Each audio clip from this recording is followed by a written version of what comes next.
tanghali po. Oras na para sa maiinit na balita.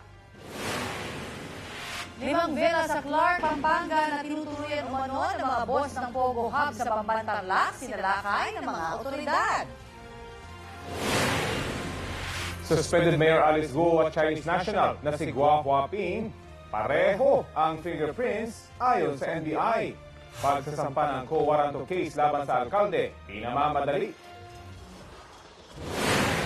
Dating PNP Chief at ngayon Senador Bato de la Rosa may inamin tungkol sa isyu ng paglabag sa karapatang pantao noong war on drugs ng Administrasyong Duterte.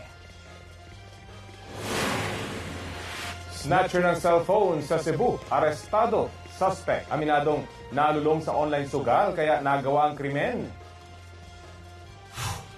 Minibus sa Hagonoy, Davao del Sur, dumiretso sa barrier at nahulog.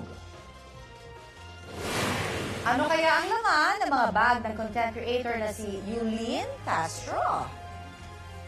Uy, pang-kitchen to ah!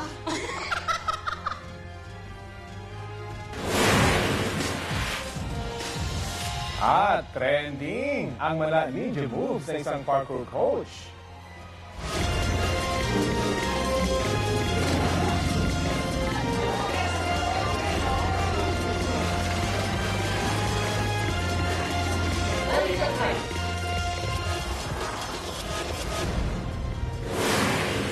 Huligam ang tatlong lalaki na may mga dalang gamit at pasakay sa nakaparadang SUV sa